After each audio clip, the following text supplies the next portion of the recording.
A U.S. military buildup is tightening the noose around Venezuela. Strikes, seizures, and regime change demands are pushing the region towards the edge. With global powers weighing in and the risk of miscalculation growing, can diplomacy still defuse this crisis? I'm Yusuf Aram, and welcome to the special edition of Strait Talk from Ankara.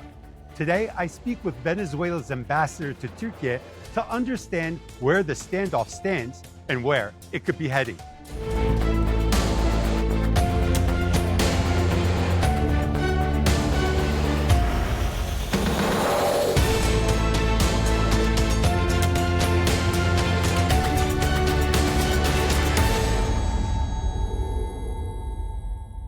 Thousands of U.S. troops and naval battle groups have amassed off the coast of Venezuela. Tensions between Washington and Caracas are at a boiling point. U.S. airstrikes near Venezuela, officially framed as counter-narcotics operations, are now facing mounting scrutiny. Legal experts and human rights groups say aspects of the campaign may raise serious questions under international law. At the same time, Donald Trump has renewed calls for President Nicolas Maduro to step down.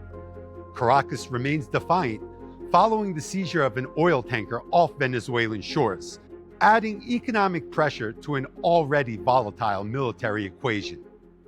With Russia voicing clear support for Venezuela and China calling for restraint and opposing unilateral pressure, the crisis is no longer confined to the Americas.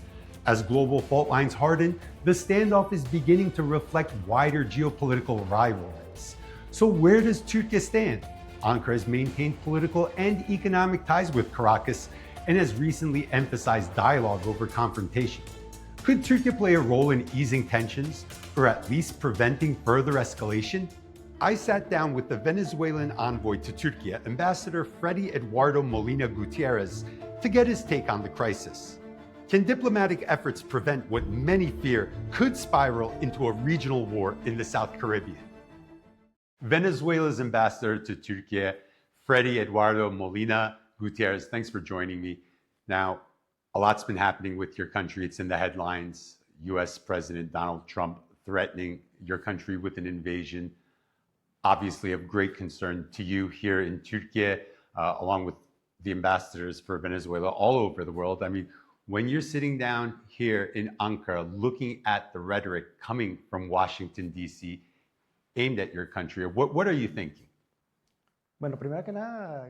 Well, first of all, I would like to thank you for the opportunity to be here with you, to share the reality of Venezuela, and to explain a little of what we Venezuelans are living through. The first thing that must be highlighted is that Venezuela is a country of peace. Venezuela is a profoundly peaceful country with a deep and firm conviction in regional unity. For us, peace has always played a fundamental role, both in our internal affairs and in the way we relate to our neighbors. At this moment, Venezuela is suffering a unilateral aggression by the United States. The United States, with a clear intention of appropriating our natural resources, because for them, the resources that lie beneath Venezuelan soil are absolutely essential, has decided to launch this campaign of terror against our nation. From the position I hold, and from the country where I currently work and represent Venezuela, it is important for me to state that Türkiye is a strategic partner of Venezuela. It is very important for us to have this space because it allows us to communicate what is happening in our country to this region of the world, a region that is often not shown the full truth. Moreover, Türkiye has been a partner that goes far beyond the definition of a strategic partner. It has been a brother during the most difficult moments of our modern history. Türkiye has been there, extending its hand to us when we needed it most. For us, it is very important to have, in this part of the world, our Turkish brothers and sisters, to be able to tell them what is happening in our country and in our region. This is especially important because the problem we are facing is not limited to Venezuela alone. It is a problem that spreads, that spills over into neighboring countries and across the entire region. And that threatens to turn what we want to remain a zone of peace, into a zone of war, a zone that we want to be free of nuclear weapons. There is an international agreement, the Treaty of Tlatelolco, signed in Mexico, which declared the Caribbean, South America, and Central America to be nuclear weapon-free territories. However, today, in the midst of this irrational escalation of violence, one of the first actions taken by the United States was to deploy a nuclear-capable submarine, to our coasts. For us, this constitutes an act of aggression that must be told to the world. We need to tell our truth to the world, our perspective, the perspective of those who are being attacked, because there is an attempt to portray Venezuela as a narco state, as a failed state. Yet the very data provided by official bodies, including US institutions themselves, the Drug Enforcement Agency, the DEA, as well as the United Nations International Body Against Organized Crime and Drug Trafficking, they clearly demonstrate through their data and statistics that Venezuela simply does not play an important role in the equation of global drug trafficking. And yet, under this facade, under the pretext of fighting drugs, this aggression against Venezuela is carried out. I want to talk to you a little about that because obviously Washington is saying that this has to do with narcotics, stopping the narcotics flow. And this is something that President Trump promised his voters at the campaign, especially with the fentanyl coming in from Mexico. But it seems that Venezuela is also in his sights. Now, at the same time, the perception from Caracas seems to be that, no, this is about our natural resources. And I believe oil reserves, you're the number one or number two in untapped oil reserves in the world. So a lot of oil in Venezuela.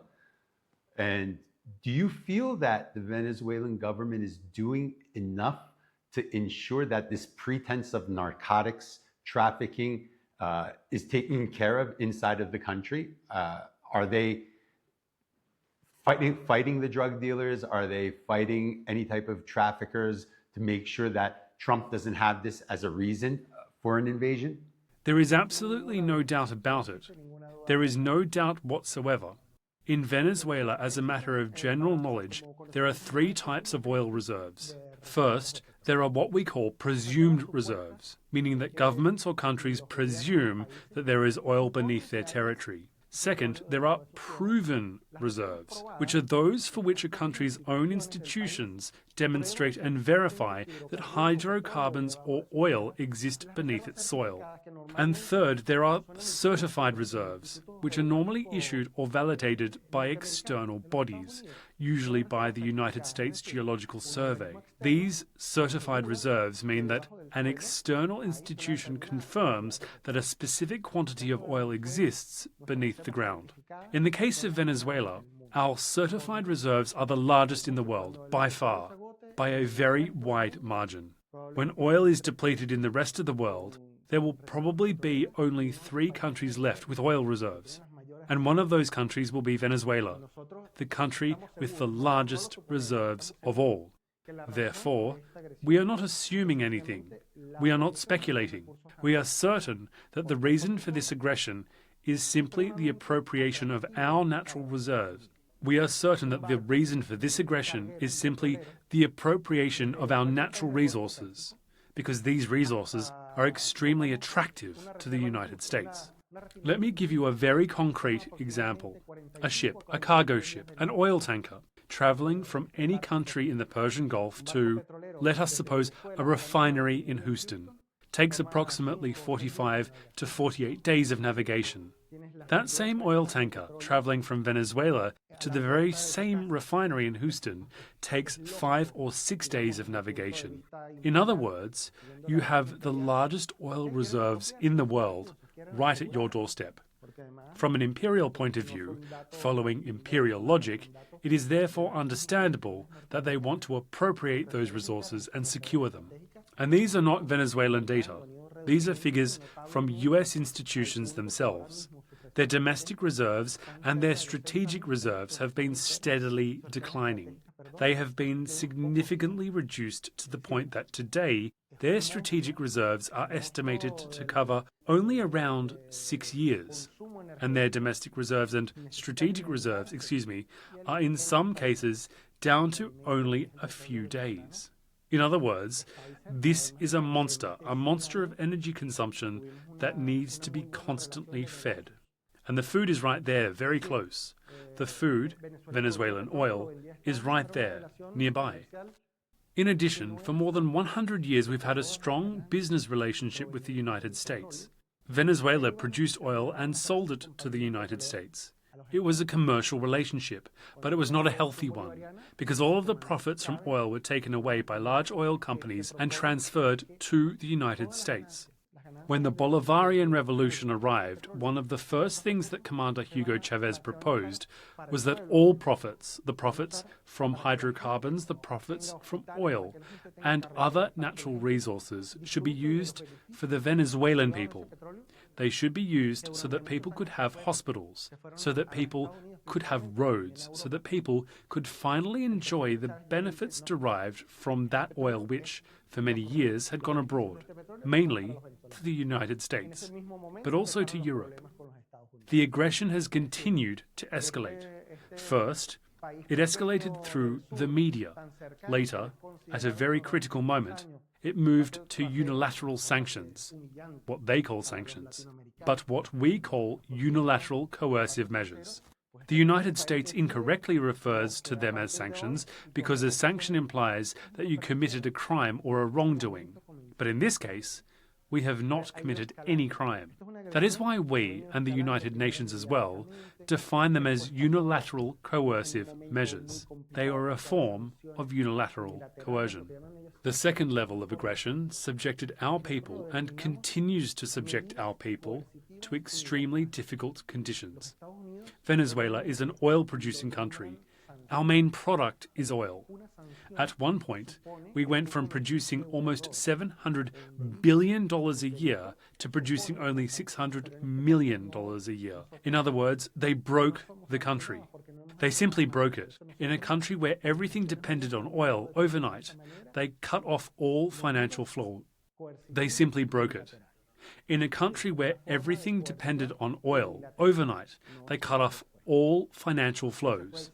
Schools stopped functioning. Hospitals stopped functioning. And now we have moved to the next level. The next level is the military level. The level of military aggression and military threat. Aircraft carriers, nuclear submarines, Marines waiting, constant tension imposed on our people. This is a problem that has continued to escalate, but we are absolutely convinced that its sole objective, its only purpose, is our natural resources. This military buildup off the coast of Venezuela, it's intimidating, I assume, for the Venezuelan population. What's the feeling right now amongst the people in Venezuela? What's the level of support that President Maduro is enjoying or lacking, and just the zeitgeist, the spirit of the country right now? How can you explain it so viewers can understand what's going on inside Venezuela? Well, if we are going to talk about the definition of terrorism, then that definition has to pass through what the United States is doing to Venezuela. Because what the United States is doing is subjecting our population to terror, a constant threat that hangs over our heads like a sword. As it is said in Greek mythology, the sword of Damocles that hangs above our heads. And we do not know when that aggression will materialize. That is terrorism.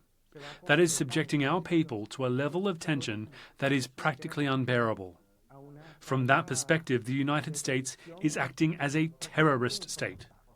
Our people are very clear about one thing. In the face of an existential threat, there is unity. Unity. That is something President Maduro has repeated over and over again ever since this threat became real, where aircraft carriers were deployed, when destroyers were deployed, when submarines were deployed, when Marines were mobilized. At that moment, all of Venezuela activated its active reserve. Military training began. Some military equipment that had been somewhat neglected was repaired and restored. Everyone turned toward the defense of the country. In Venezuela, there are more than 4 million armed reservists. That is to say, people who are prepared for the active defense of the country, alongside our regular army, which is also prepared for the active defense of our territory. Weapons in Venezuela are in the hands of the people.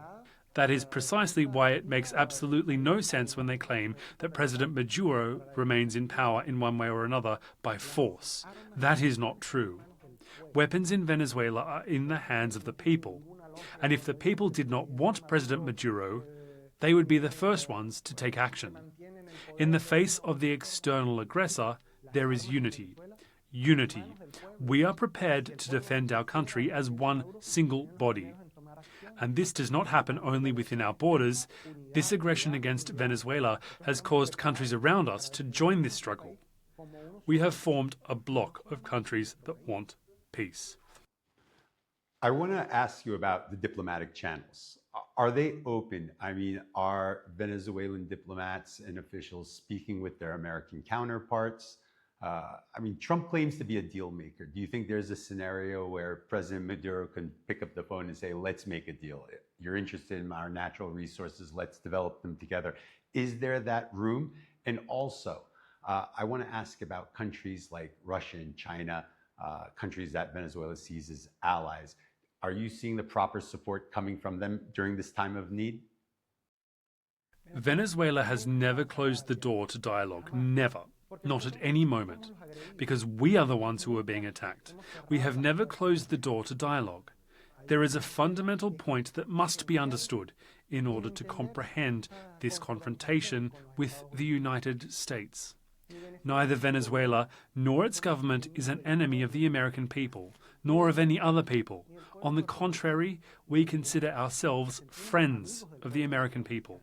We have very serious problems with imperialism, and in the historical moment that we are living through, this representative of imperialism, the highest representative of imperialism, is the United States.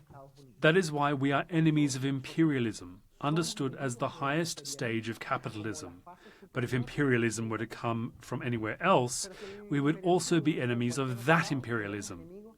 We already did so in the 19th century against Spanish imperialism. And perhaps in the future, there will be another imperialism, and we will fight against that as well. What I mean by this is that we are brothers of the American people. However, we have enormous differences regarding the way their government does things. President Trump has chosen to adopt an aggressive line toward Venezuela, even though channels of communication have been maintained. President Maduro has stated this on many occasions. Active channels of communication are being maintained. We hope those channels will continue and that they will bear fruit. And the fruit we are ultimately seeking is that all forms of aggression against Venezuela come to an end. We could be commercial partners. We can perfectly well be commercial partners on equal terms. Why not do that? Why do things the wrong way when they can be done the right way, with benefits for both sides? Why choose this path of aggression? That seems to be President Trump's preferred approach. And in the most difficult moment of our modern history, Venezuelans learned in a very painful way that you cannot eat oil and you cannot eat money, because we had money and we had oil. But no one in the world would sell us medicines or food, and that was when the friends you mentioned appeared. Türkiye, Russia, China, and Iran were the countries that extended a helping hand to us. In Venezuela, there is a well-known poem that asks, "Who was the one who gave you a hand on the darkest night?" Well, you were the countries that gave us your hand on the darkest night, at the most difficult moment, when, even though we had oil and money, no one would sell us food or medicine. Türkiye sent all kinds of assistance to Venezuela. China and Russia showed true friendship. In Spanish, we say that friends are known in hospitals and in prison, and I would add that friends are also known under sanctions, because they came to support us when we needed it most. And all of these countries, which are truly our brothers, have offered us their help in this difficult moment as well. If they can serve as mediators, if they can offer support, we are here, we are ready, and we are deeply grateful for that. But there is nothing that sabotages talks more than bringing them forward prematurely. There are conversations taking place. President Maduro has said this repeatedly. We maintain channels of communication with the United States, and we hope they will bear fruit. What we cannot accept is their demand that President Maduro abandon power and that, with a magic wand, Chavismo and Madurismo simply disappear. That is a lie. That is not going to happen. It will not happen. It is impossible. The only path forward is dialogue. There is no other path, because even military aggression at some point will inevitably lead back to dialogue. The only way to resolve problems between human beings is through conversation, and we are firmly committed to dialogue. You mentioned regional ramifications earlier when we were discussing the situation between Maduro and Trump and the US and Venezuela. God forbid, in the event that a military operation is undertaken by the US on Venezuelan soil, what are the ramifications for the region? What would the region feel? Well, it is very simple. A simple question with a simple answer. If your neighbor's house catches fire, if it all goes up in flames, then the smoke will come into your house, and most likely the flames will also spread to your house. That is to say, you will suffer the problem that your neighbor is suffering. You will suffer it yourself. In the case of our region, this is even more evident, because our region shares cultural values, language, music. In other words, the values are common throughout our region. Of course, it affects all of us. All of us. Why? Because Colombia, with all the affection and respect we have for the Colombian people, is the main producer of cocaine hydrochloride in the world. These are not our figures, these are figures from the DEA and the United Nations International Body Against Organized Crime and Drug Trafficking. And we know that Ecuador is recognized as the main transit route for drug trafficking. The cocaine produced in Colombia moves through Ecuador and leaves from Ecuadorian ports toward North America. Therefore, a military aggression would surely begin in Venezuela, but President Trump himself has already said it. The next target would be Colombia, and then surely Mexico, Central America, and Ecuador.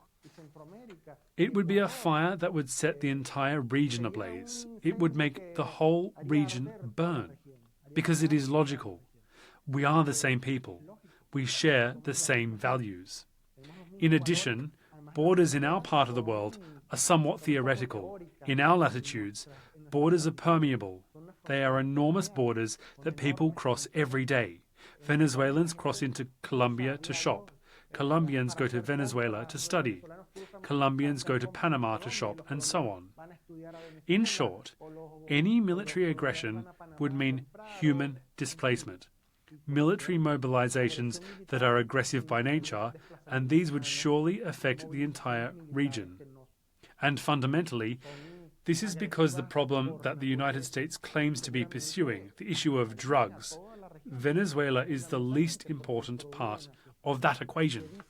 So if the true objective, which is questionable, were really to combat drugs, then the clear targets would be, with all the affection that we have for the Colombian people, Colombia as the main producer, or Ecuador as the main distributor, or Mexico as the border through which those drugs usually pass into the United States. You touched on Turkey also. Obviously, you're the ambassador here in Ankara for your country. When we look at the relationship between Venezuela and Turkey, obviously a great geographical distance, but it seems that Venezuela is probably one of the closest partners of Turkey on the South American continent. President Maduro, the Turkish people know him a little because of his love for Turkish soap operas and Turkish dizis, so they have a appreciation or a sympathy towards him. During this period, what's your expectation from Turkey? What do you expect Turkey? What type of support do you want? And how do you expect the relationship to continue during this troubled time for Venezuela? This is an extremely important year for the bilateral relationship because we are celebrating 75 years of diplomatic relations. It is a milestone, as we say, a round and meaningful anniversary. And although the relationship formally spans 75 years, in reality it's since President Maduro came to power that the relationship has expanded and intensified significantly. This is largely because there is a strong affinity and a genuine affection, something I know because I have seen it with my own eyes, between President Maduro and President Erdogan. President Maduro feels that President Erdogan is an example to follow in terms of political coherence and in terms of the firm stance that Turkey maintains in many areas. Moreover, Turkey has become, for both supporters and non-supporters alike, a central actor in regional geopolitics. Everything that happens in this region, everything that happens across 3 continents, in one way or another, has something to do with Turkey. Napoleon once said that Istanbul is the navel of the world, and that statement truly reflects reality today. Turkey, through its foreign policy, has achieved remarkable things by acting as a mediator in major problems and major conflicts. Knowing how to manage complex situations, knowing when to yield and when to stand firm. Additionally, there are elements that bind us together, such as the defense of the most vulnerable. This is evident in the case of Gaza. Our position, and the position of the Turkish government regarding the brotherly people of Gaza, are exactly the same. The unacceptable cannot be accepted.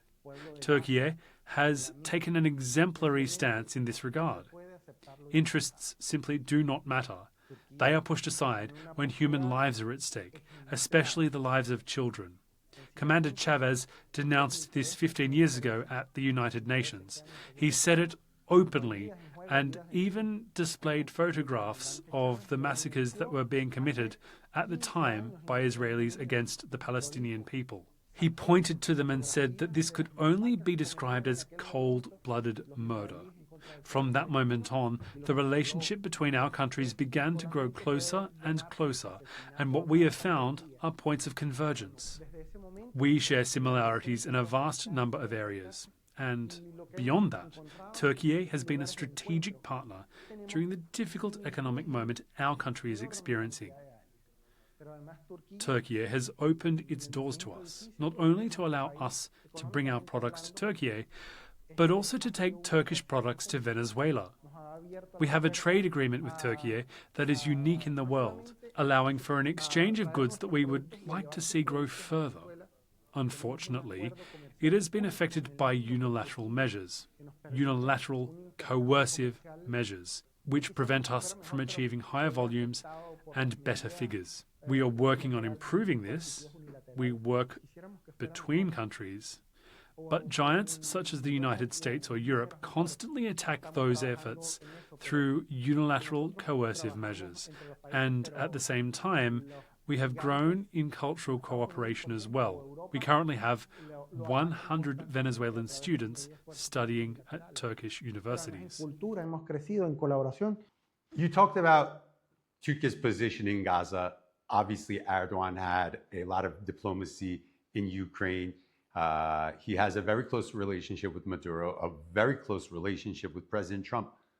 Do you see the Turkish president as a possible mediator between Caracas and Washington in the event things escalate and turn into a hot conflict between the two countries? The door is always open for friends to help. There is always an open door. At this moment, however, no formal mediation has been proposed. As we were saying, any mediation requires that the parties treat each other as equals, that conditions of equality be established in order to begin a dialogue. If there is an attempt at an unequal dialogue, in which the hegemon or the one who holds power seeks to overwhelm or dominate the other smaller party, there will never be a genuine dialogue. Therefore, the first step towards any eventual dialogue would be to ensure that it takes place under conditions of equality. Once those conditions of equality are established, we would surely turn to our friends. It is not for me to say who that would be. That decision would naturally belong to Caracas, to President Maduro, and to our senior leadership to determine which friends would accompany us in such dialogue. But at this time, a dialogue has not formally been proposed because the minimum conditions of equality simply do not exist. What does exist are open channels of communication. President Maduro has also stated this. We are talking, and we hope for a peaceful solution. Of course, no one wants war to reach their own home. No one wants violence to become a daily routine, where survival becomes the bread of every day. We certainly do not want that for ourselves either. But we are a very dignified people. There is a verse by Alberto Torrealba that defines us as Venezuelans. The verse says something like this: I am the little thorn bush that blooms on the savannah. I give fragrance to those who pass by me, and thorns to those who shake me. In other words, I am a plant with thorns, but also with very fragrant flowers. To those who pass by me peacefully, I offer perfume, but to those who disturb me, I prick them with my thorns. That is how Venezuelans are. We offer warmth and kindness to those who treat us well, and we defend ourselves against those who seek to harm us. This is part of our identity. It is a poem that is more than 100 years old, and it is just as true today as it was a century ago. Los venezolanos somos, brindamos aroma a los que nos tratan bien. Ambassador Molina, thank you for giving us time from your very busy schedule. You've been watching a very special episode of Strait Talk from Ankara at the Venezuelan Embassy. I'm Yusuf Aram, and I look forward to seeing you again at a future episode.